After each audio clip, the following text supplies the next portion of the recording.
Hey guys, welcome back to the channel. So it's June, which means it's time for the end of month wrap up. It's time for a May's wrap up.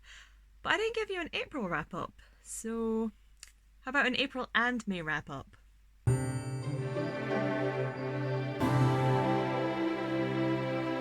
Yeah? Awesome. Right, let's do this.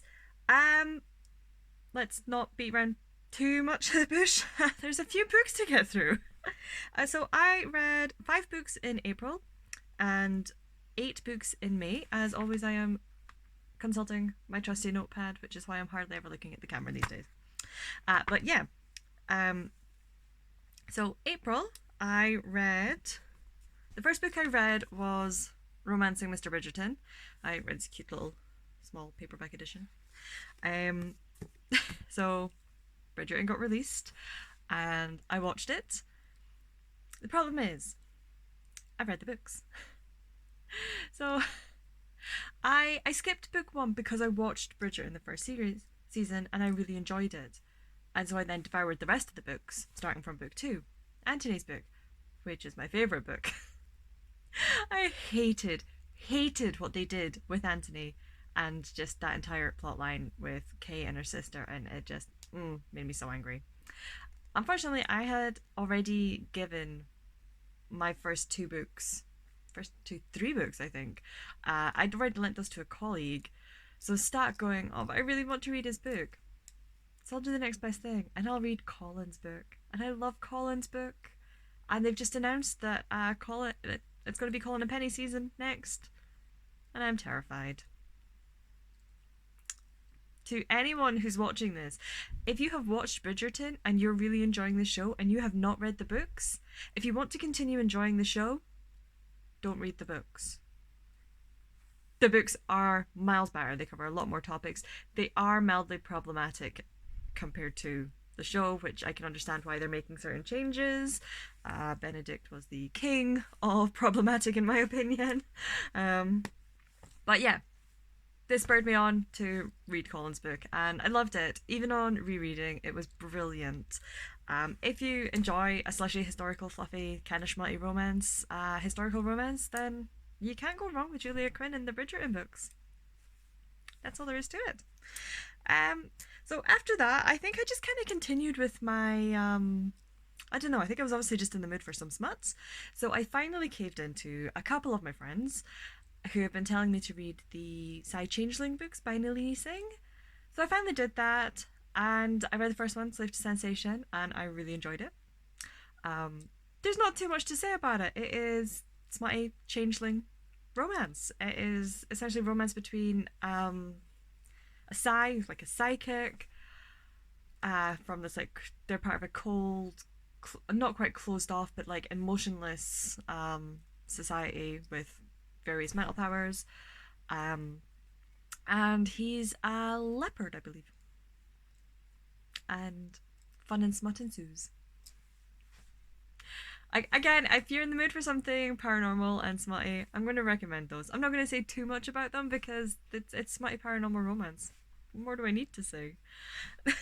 Now, to be fair, these are actually really well written. I really like how she's doing the characterization, and there's something about them. I can't quite figure out how to describe it, but there's something about them that just, I feel like it's setting them aside a little bit. That, yeah, I don't know. Hard to describe, but excellent for just filling that gap in your reading. I then went on to read I ended up enjoying this so much more than I expected to. So there's a book out there called How to Kill Your Family. I'll put a thing up here because it's another book I've lent out. I keep lending my books out. So I was shopping. I had vouchers to spend in Waterstone, so I went in just before Easter looking for just something because I couldn't decide what I wanted to read by the time I'd finished the Nalini Singh. And it was just sitting there on one of the tables. It's this pink cover, black sprayed edges, How to Kill Your Family. I'm going, I'm visiting my family in like 3 days. So that's the book I was reading when I went to visit my family. My mum got a chuckle out of it. We've got a good sense of humour. She was asking for hints and tips. That was really, really good. So that is basically, it is about a girl, I say a girl, a woman, um, who, it's never outright said that she is a psychopath, but she's very much a psychopath. Um, it's basically, she's taken revenge on the members of her biological dad's family because because of how they treated her mum. Her mum has since passed away. And this is basically, it's her. She's in prison for a murder she didn't commit, and has decided to write down her story because it's very much annoying her that she's in prison for a murder she didn't commit, but here are the murders I did get away with. I'm thinking about doing a book review about it, so I'm not going to say too much more. I do feel like I got just about enough to say about it to warrant an actual book review, so you'll have to tune in later for that one. What else did I finish? Oh yeah, so after that, I then moved back onto Nalini Singh, and that was Visions of Heat, which is the second one. Um, yeah, I'm really enjoying this series. I like that she's got like an overarching plot going on throughout the book, so you've got to read them in order, which is a bit of a, I'm currently reading the third one. I've had a bit of a pause between them, and I'm currently reading the third one, and I wouldn't say I dislike the couple or either of the pair. I just don't like them either, which is making it a wee bit of a struggle. Because there's just enough happening in each of the books that's overarching that I can't skip any of them, which with a lot of the paranormal romance out there, you can skip books. So it's kind of like a pro and a con, that she's got this woven story, and you can tell that it's not just, oh, now I'll write this book, now I'll write this book. You can tell that even from this early stage, I can tell that she's got a plan for how she wants the series to go. I'm just gonna have to deal with this too. I think part of the problem is we're now firmly in wolf territory, and Amy's a cat person. I want to go back to the cats. Oh, I don't know. Maybe I'll come to love them. I'm only like 50 pages into it, so maybe I will really come to love these characters by the end. But I don't think they're never going to be a favorite book. Yeah. And then in April, I finished an audiobook which was within the Sanctuary of Wings. I'm really struggling to speak sometimes right now. By Marie Brennan, which was the fifth and final book in the Lady Trent memoirs. I know there are follow-up books, at least one follow-up book with her granddaughter. I'm not sure if I'm going to read that anytime soon. But yeah, Within the Sanctuary of Wings concludes that series, which overall I have absolutely adored. I think it fell a little bit on this book. I did really enjoy it, but I've not rated it nearly as high as I did the previous. So the previous four were all 5 stars. This one I'm only really giving 3.5, maybe 4 stars. Mostly because this book just feels a bit too wish fulfillment-y. Obviously I don't want to give anything away, but yeah, I feel like at this point, so throughout this series, you could see that what happened, you could be like, you know what, that could happen in our world. Like, yeah, I can imagine that happening. That feels realistic, despite being a world where dragons exist. And then this one happened, and I was like, you just kind of lost it a little bit. Like this, I don't know. We've gone past we've gone past that point of belief, where it's like, I could see this happening, to just, I see where you're going here. I see what you did, but it is just a bit too wish fulfillment. It just didn't work. I mean, I was getting so close to the end. I was like, I don't see how you're going to pull this off. I don't understand how this is going to work. And then when she did conclude it, I was like, okay, I guess it kind of works, but So yeah, I don't want to put anyone off reading this series, because they are absolutely brilliant. You're going to completely fall in love with characters. Just be aware that if you're absolutely loving it, maybe end at book 4, or just, don't be too disappointed when you get to book 5 and it's just not as great. Okay, but yeah, that was my April. So I think, should I do a book of the month for April? Yeah, why not? 2 wrap-ups for the price of 1. Why not? If I had to give a book of the month, the best book that I read in April. It had to go to How to Kill Your Family. I still periodically like go back and have like a wee think about that. I've lent, like I say, I've lent it out to a colleague. Right now she's about, I think she's almost halfway through it, and she's really enjoying it as well. Which makes me feel validated that I recommended a book that someone likes, because she's not a colleague I normally recommend books to. So that was really nice. That was good. Yeah. Anyway, on to May. So what did I read in May? So May started off with me going on holiday. I had 2 holidays in May, which is mad because I read 8 books in total in May, and given that I was traveling for half of it, it's interesting.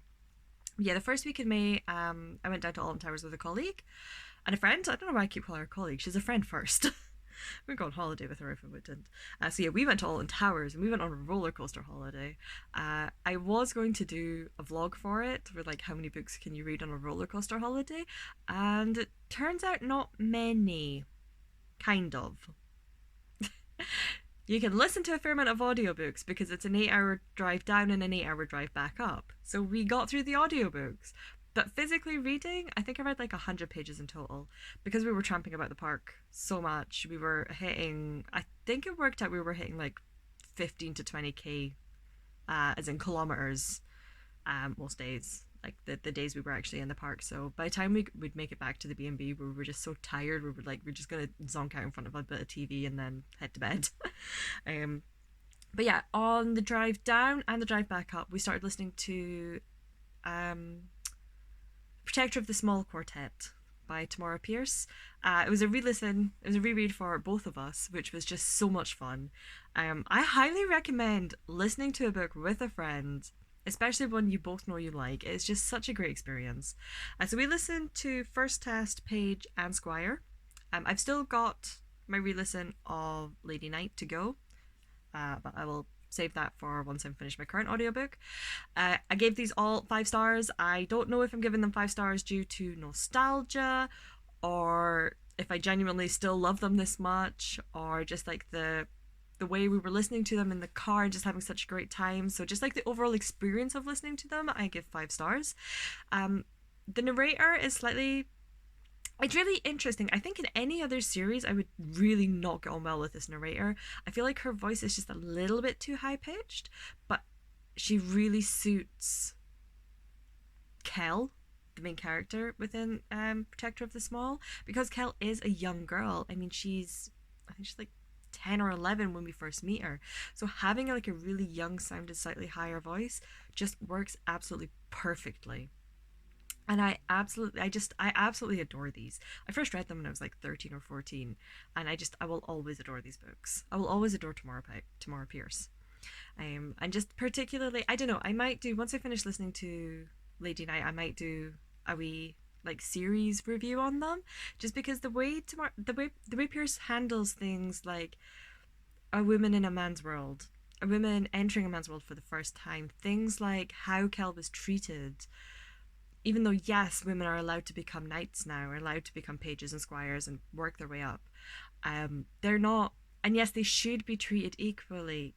Realistically, that was never going to happen, and Pierce doesn't try to kid her audience into thinking that it would, and she handles it, I think the way she handles that is so done so well. And again, I absolutely love the characters in it.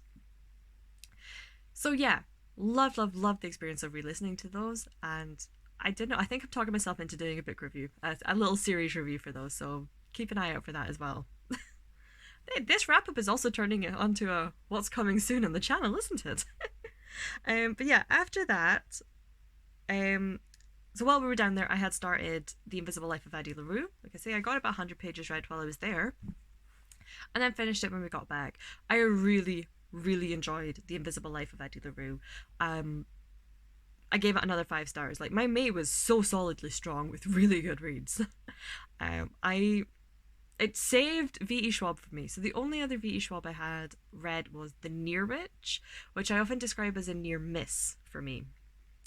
I know The Near Witch was her debut, and I could understand what she was doing with it. It just didn't quite hit the mark for me. It just kind of fell a little flat for me.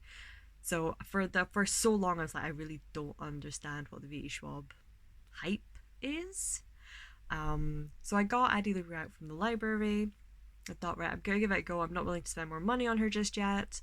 So I got her out from the library, and oh my gosh, I'm so glad. I'm so glad I read that. I really, really enjoyed it.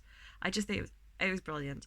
I'm sure there are dozens of reviews out on the internet and on BookTube, so I'm not going to add to them other than to say it was beautifully written. Um, actually, I think it was another because like I felt like I was reading it with someone because obviously I took my, as I said, I got my copy from the library, and it had all these little post-its and tabs throughout it.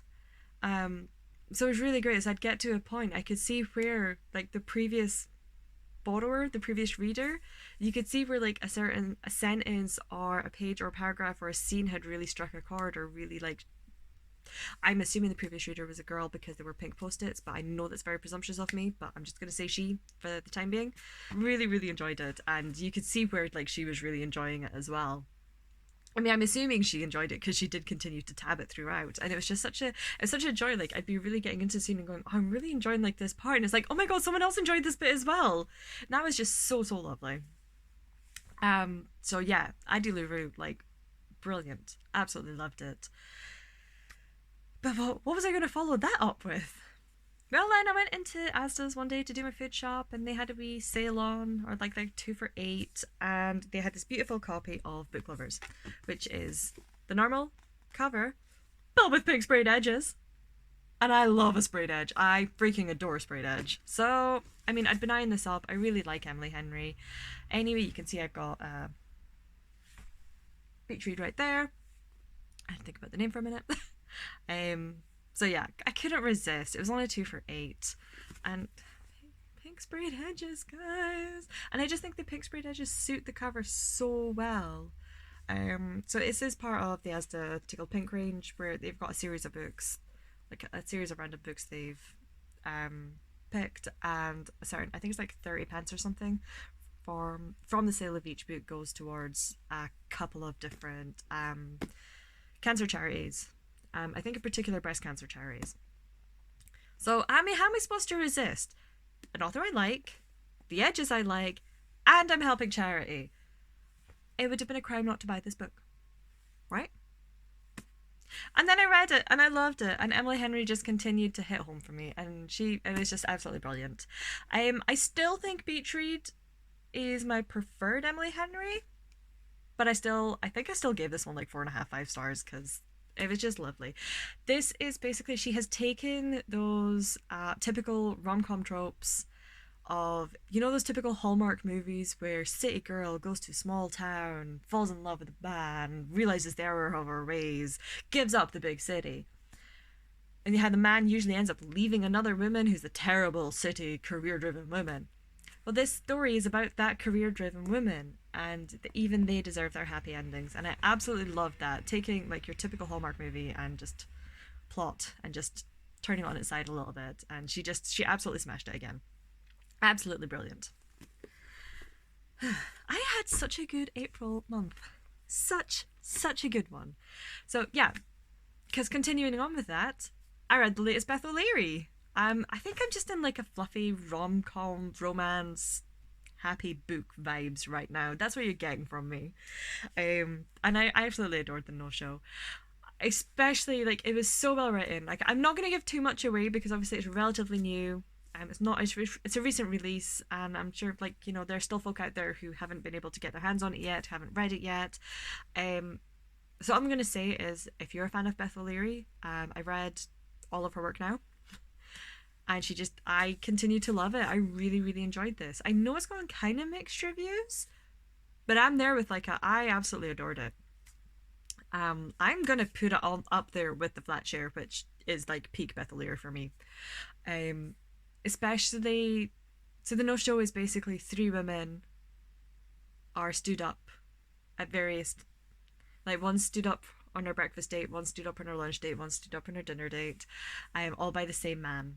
And just watching that progress, and it took me a little bit longer than I think it probably would take others to figure out what was going on. But at one point I was like, oh, I'm not supposed to like you, but I'm really rooting for you. This is what I don't, oh, it's fine, it's all good. Yeah. So could have been super tropey as hell, but she managed to just, I wouldn't call it a twist at the end, but by the time you find that explanation, you're like, oh, it's so sweet. Um, and yeah, like if you have enjoyed any of her previous works, I think you'll enjoy this one too.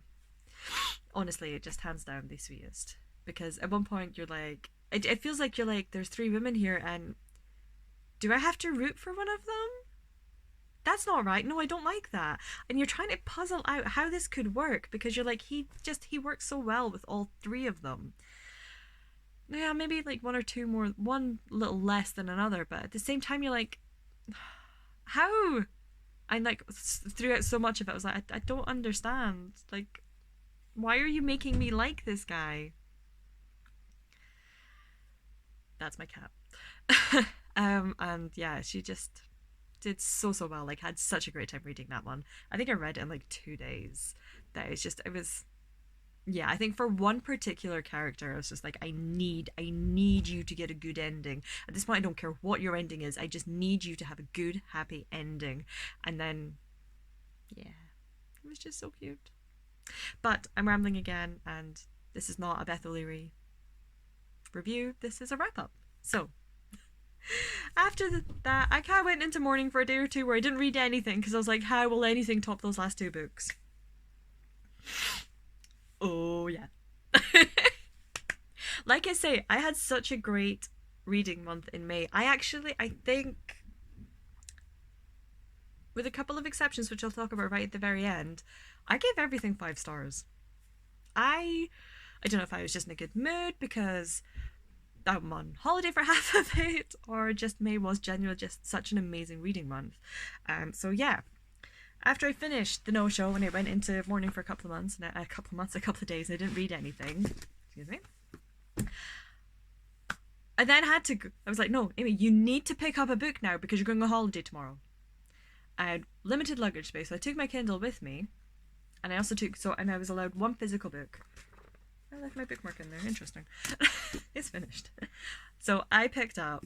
I think I've spoken about it very briefly on here. I think I think I did it maybe at like my start of year book haul. But for my birthday, I got Waterstones vouchers, as I'm sure we all get some form of book voucher on our birthdays these days. Those of us watching these videos. So part of one of the books I bought with it was The Grandmaster of Demonic Cultivation, Volume 1. Modazushi. This is the book that the TV show The Untamed is based on. You can watch The Untamed on Netflix. Just bear in mind that on Netflix they're simply very good friends because, you know, gay men don't exist in China. Censorship and all that jazz. So there are some tweaks, but it's absolutely brilliant. I absolutely became obsessed with that TV show. So I bought the book, and then I finally got around to reading it.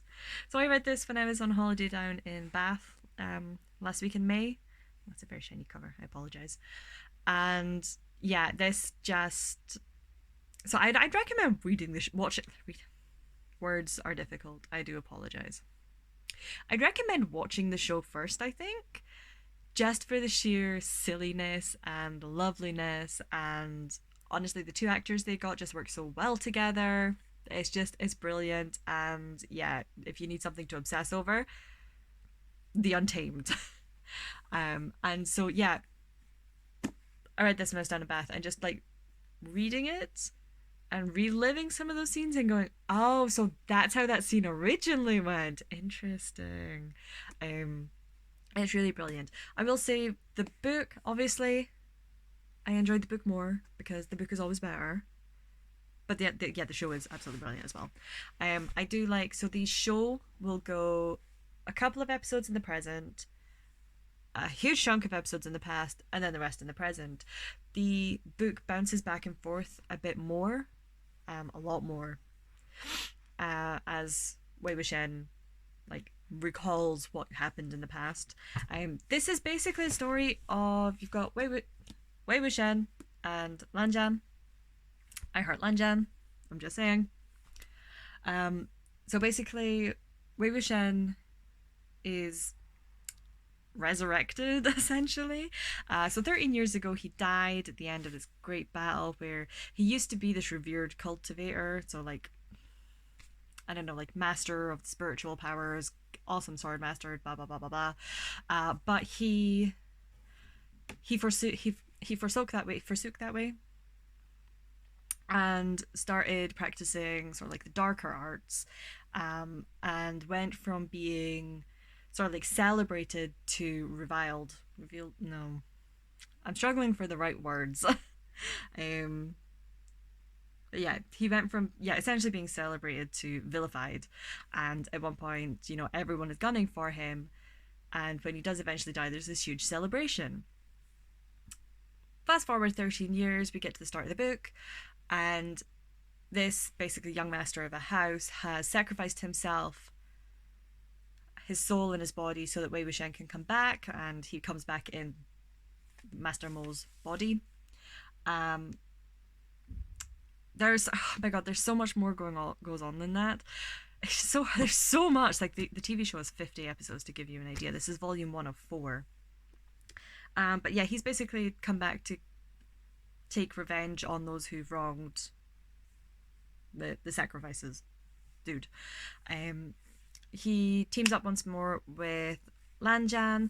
There is something weird going on. There's like dismembered corpse that is being possessed, and we have to try and find like different bits, and that's a really horrible description, I do appreciate. But yeah, they're sort of like trying to figure out like there's something going on.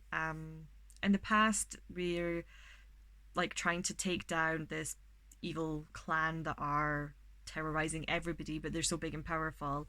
And in the future, it's almost like, oh, it's hard to describe, and I'm doing absolutely no justice. But I love this book. It is brilliant, and I want to read more by this author. So yay, this cool. And then the last one, which I'm just gonna say now, this was my book of the month. So I mentioned in the review I did for it, so I'm not going to say too much about it because I have posted a review for it last week. But yeah, I mentioned I went to Mr. B's, I did my book spa, and I read one of the books already, which I got from there, which is A Wizard's Guide to Defensive Baking. And I freaking loved it. It has sorcery, minor sorcery, major sorcery. It has spunky protagonists. It has awesome characters. It has animated baked goods. Baked goods made live. There's a grumpy gingerbread man. There is a sourdough starter called Bob, who is mildly carnivorous and potentially cannibalistic. That was left unknown. It was undecided whether it counted. It's like a middle grade YA, and it's just such a fun story. It acts as both a standalone. It could act as a standalone, but she's also left just enough open that if she wants to write more in that world, she could. And yeah, absolutely loved it. It was just so different, I think, and just, I guess the best word is quirky.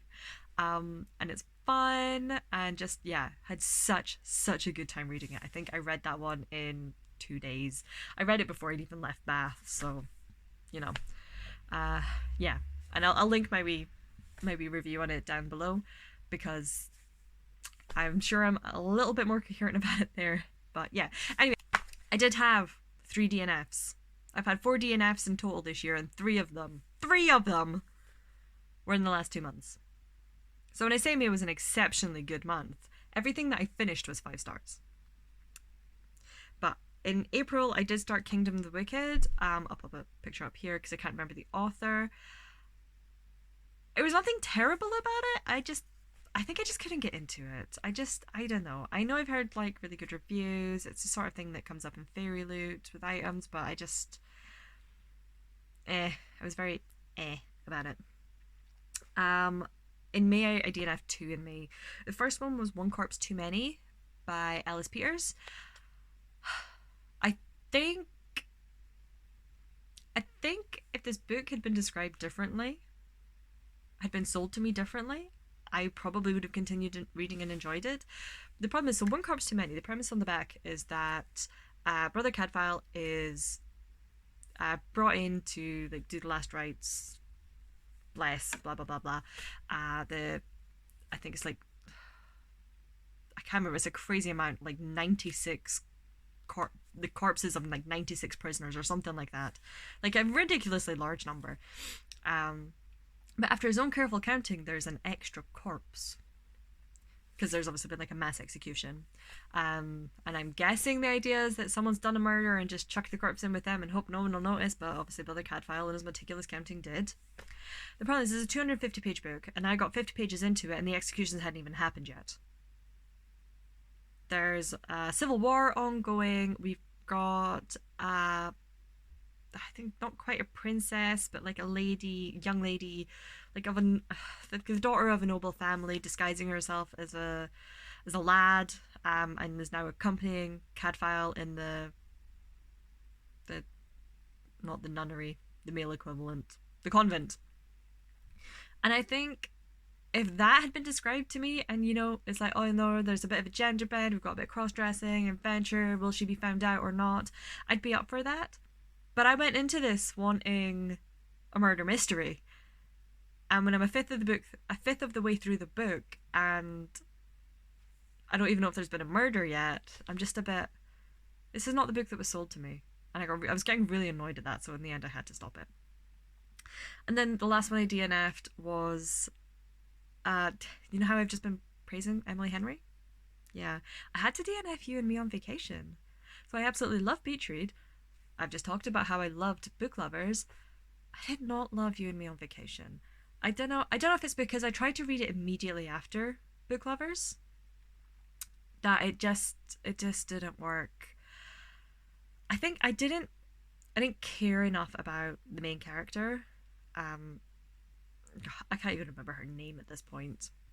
I didn't care enough about her to want to know what happened in the past. I think the problem is, I just finished Book Lovers, and I think it was in March, I read Beth O'Leary's Road Trip, and it just felt a bit too much like Road Trip, where it was here's us in the present trying to get to know each other again, here's what happened in the past, and so it's like trying to figure like how they'd fallen out, and obviously they're going to get together in the end. I don't know, I found it a bit too obvious, and I just found myself not caring, and when I get to that point, it's like I just DNF'd it. I think I got about halfway through it and I gave it back to the library. Yeah, so what a downer to end this wrap up on, but May, excellent. All completed books were 5 stars, and I read 8 books in May, which is just mad. And weirdly enough, we're part of the way through June, and I think I'm on track to read another. I think June's going to be a really good reading month as well. Yeah. But anyway, I am actually going to wrap this up now because this is so long, and I really need to drink, and I can feel my voice going. So yeah, let me know how your reading has been going lately, and I will see you in the next video.